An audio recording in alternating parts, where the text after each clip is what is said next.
Hello friends, today we are here with our 10th lecture of Cell the Fundamental Unit of Life. पिछले lectures में हमने osmosis के बारे में discuss किया था ना, और हमने डिस्कस किया था what happened to the cell when it placed in hypertonic solution and hypotonic solution. Plant cell के केस में हमने प्लाज्मोलिसिस एंड डीप्लाज्मोलिसिस को स्टडी कर लिया था. आज हम ऑस्मोसिस का ही अगला लेक्चर देखने वाले हैं, जिसमें हम ये देखेंगे कि सेल के साथ क्या होता है जब हम उस सेल को आइसोटोनिक सॉल्यूशन में रखते हैं. ठीक है, what happens to the cell when it is kept in the isotonic solution. Now what is the meaning of isotonic solution. Iso means क्या होता है, same, and tonicity word is used for concentration. ठीक है, तो यहां पर iso means क्या होगा, same, and tonic is originated from tonicity, and tonicity means concentration. It means जब टू चैम्बर्स में रखे हुए सॉल्यूशन का कंसंट्रेशन सेम हो तो उस टाइम पर सेल के साथ क्या होगा. ठीक है, तो हम फिर से एक एग्जांपल देखते हैं. ये हमारे पास एक वेसल है. इस वेसल में बीच में हमने सेमी परमेएबल मेम्ब्रेन से इसको सेपरेट कर दिया है. दोनों वेसल्स में हमने वाटर मॉलिक्यूल्स को फिल किया है. This is chamber A and this is chamber B. Water molecules, suppose 100,000 molecules of water are present in the A chamber and 1000 molecules of water are present in the B chamber.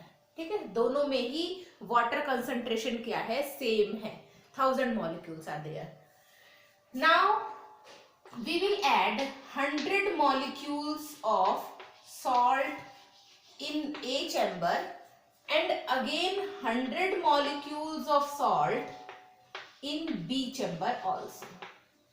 ठीक है, दोनों में ही हमने 100 molecules salt के add किए हैं. It means the 100 molecules of water will associated with the 100 molecules of salt in A chamber and the 900 molecules of water are free.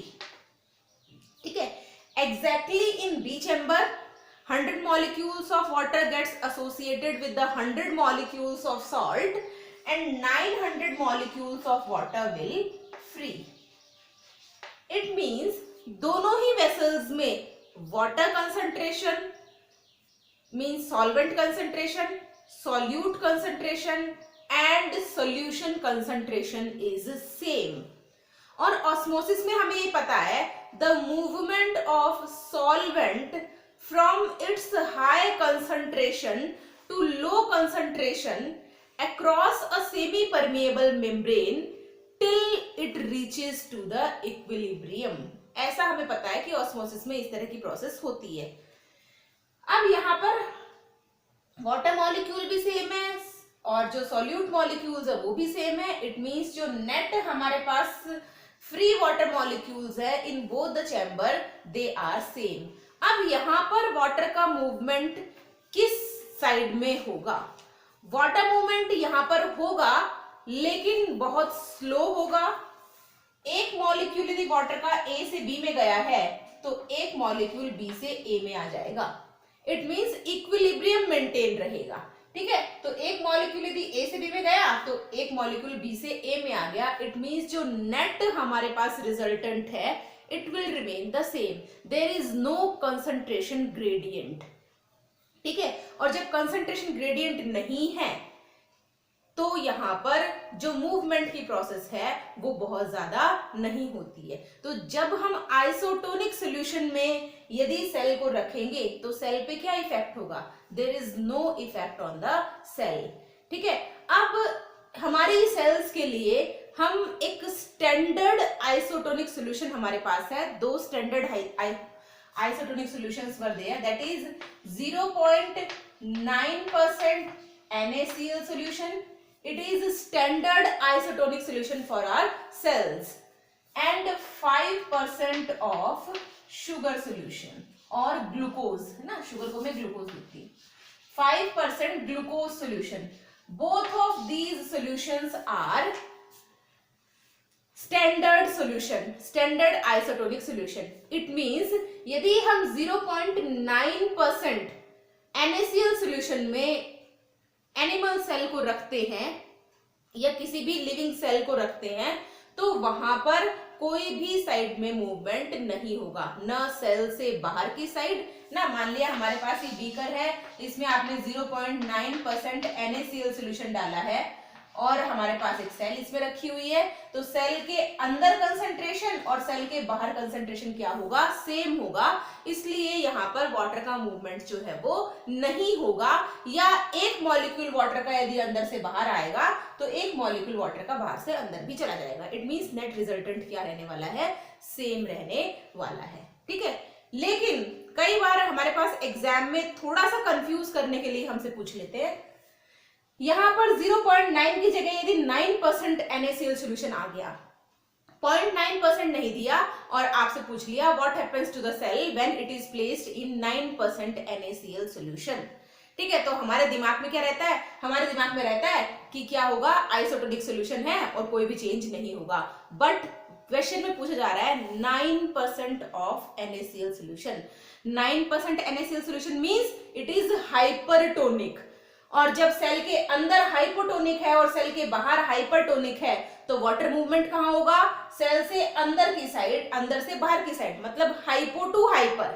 ठीक है, ये हमने पहले के वीडियो में देखा है। तो हाइपो टू हाइपर हमारे पास वाटर मूवमेंट होगा, it means the cell will shrink, ना फ्लैसिड हो जाएगी, सेल श्रिंक हो जाएगी। ठीक है, तो ये आपको बहुत अच्छे से ध्यान रखना है। This is 0.9% NaCl which is standard isotonic solution for the sales.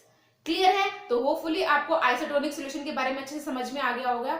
Now we come to the point applications of osmosis. ठीक है, आइसोटोनिक सॉल्यूशन में क्या हुआ वो आपने देख लिया। अब हम बात करते हैं, ये दोनों स्टैंडर्ड सॉल्यूशन आप लोगों को अच्छे से ध्यान में रखना है। ठीक है, नेक्स्ट हम आते हैं एप्लीकेशंस ऑफ ऑस्मोसिस। ठीक है, बेसिकली जो डेली लाइफ में या जनरली हमारे पास ऑस्मोसिस का क्या एप्लीकेशंस है, इट मींस किस चीज में ऑस्मोसिस यूज होता है। First application, these are the applications of osmosis.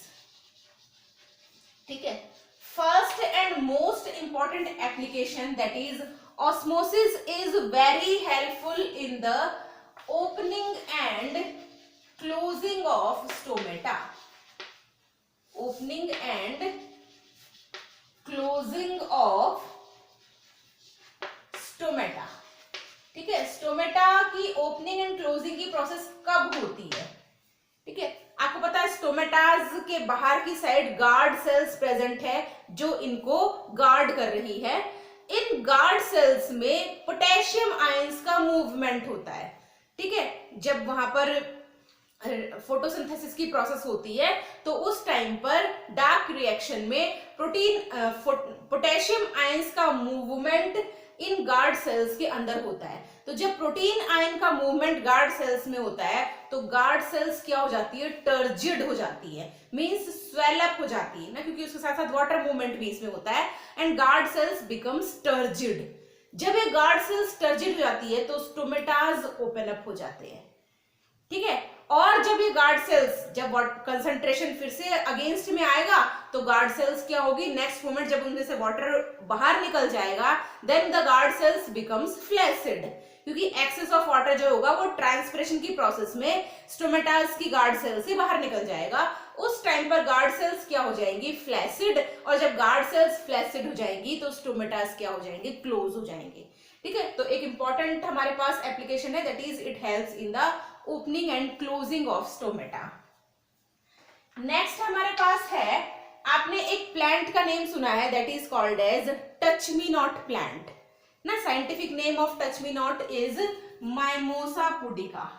क्या है, mimosa pudica. It is the scientific name of touch me not plant.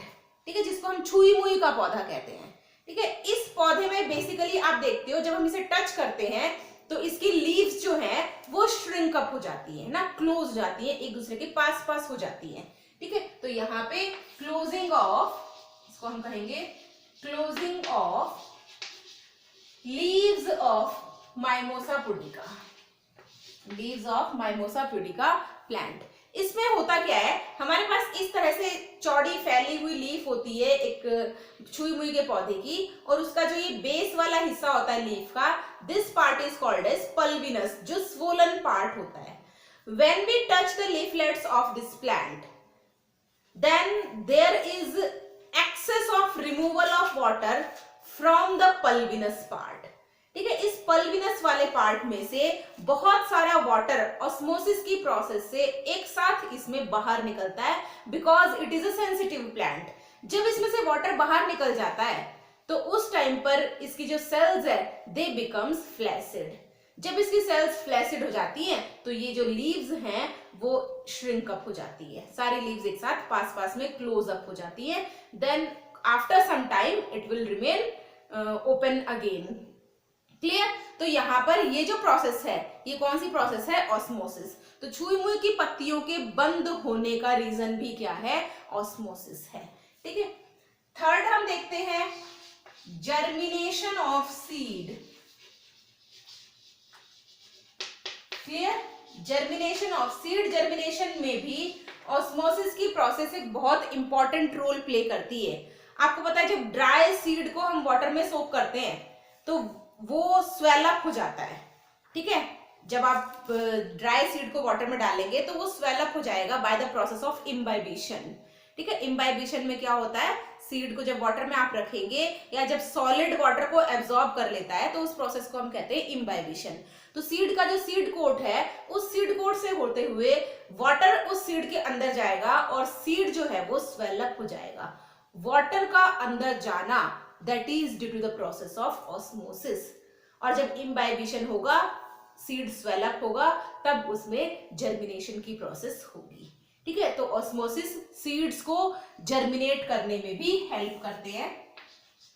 Next one ऐसा क्यों होता है जर्मिनेशन में? क्योंकि ये आपके पास सीड है, मान लिया ये सीड है, ड्राई सीड है, यहां से वाटर अंदर जाएगा क्योंकि अंदर की साइड वाटर कंसंट्रेशन क्या है? कम है।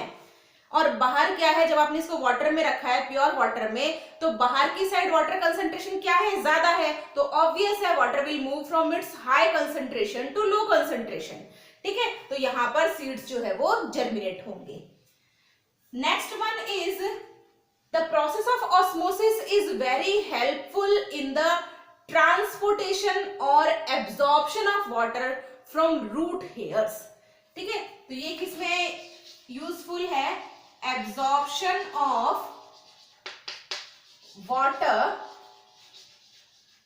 From root hairs.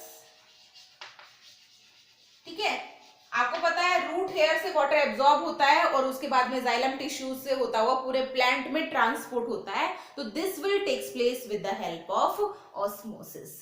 क्लियर? तो रूट हेयर से वाटर एब्जॉर्प्शन, ये भी ऑस्मोसिस की एक बहुत बड़ी एप्लीकेशन है और प्लांट को ग्रो करने में हेल्प करती है। एक और हमारा डेली लाइफ का एग्जांपल जिसे हम समझते हैं, आप देखते हो हम जब पिकल्स बनाते हैं या जैम्स बनाते हैं, ठीक है, जब आप पिकल बनाते हो तो हम उसमें एक्स्ट्रा सॉल्ट ऐड करते हैं, और जब हम जैम बनाते हैं तो हम उसमें एक्स्ट्रा शुगर ऐड करते हैं। इसे हम क्यों ऐड करते हैं? Because sugar and salt act as preservative. ठीक है, उससे क्या होगा, हमारा जो पिकल और जैम है वो लॉन्ग टाइम तक प्रिजर्व रह सकता है। तो हम उस सॉल्यूशन को हाइपरटोनिक बना देते हैं ना। एक्सेस ऑफ शुगर आपने ऐड कर दिया, it means the solution becomes hypertonic. वैसे ही आपने यदि एक्सेस ऑफ सॉल्ट ऐड कर दिया, सॉल्यूट कंसंट्रेशन यदि ज्यादा हो गया और सॉल्वेंट कंसंट्रेशन कम हो गया, तो सॉल्यूशन कैसा हो जाता है हमारे पास? हाइपरटोनिक हो जाता है। तो आपने उस सॉल्यूशन को हाइपरटोनिक बना दिया सो दैट द पिकल और jam can be preserved for a long time. ठीक है, मान लिया हमारे पास ये एक पॉट है जिसमें आपने जैम या पिकल रखा हुआ है, यहाँ पे इसमें जैम एंड पिकल्स रखे हुए। जब कोई माइक्रो ऑर्गेनिज्म इस पे अटैक करता है, अंदर कंसंट्रेशन कैसा है? हाइपर, क्योंकि excess of salt and sugar इसमें ऐड किया हुआ है। जब कोई माइक्रोब, बैक्टीरिया या फंगस इस पे अटैक करता है, ठीक है, तो जब ये फंगस इस पे अटैक करेगी, या बैक्टीरिया अटैक करेगा तो बैक्टीरिया के अंदर का कंसंट्रेशन कैसा है, हाइपो ना, बैक्टीरिया भी एक लिविंग सेल है तो यहाँ का कंसंट्रेशन कैसा है, हाइपो है। इट मींस इससे कम है तो आपके पास वाटर मूवमेंट कहां से होगा, हाइपो टू हाइपर। तो यहाँ पे बैक्टीरियल सेल से वाटर जो है वो रिमूव हो जाएगा, ठीक है। और जो बैक्टीरियल या फंगल सेल होगी इट बिकम्स डिहाइड्रेटेड, वहां पे वाटर प्रेजेंट नहीं रहेगा। जब वाटर प्रेजेंट नहीं होगा तो उसकी सारी मेटाबॉलिक एक्टिविटीज स्टॉप हो जाती है और ये माइक्रोब जो है वो डिस्ट्रॉय हो जाता है या माइक्रोब जो है वो मर जाता है और हमारे पिकल को ये खराब नहीं कर पाता है।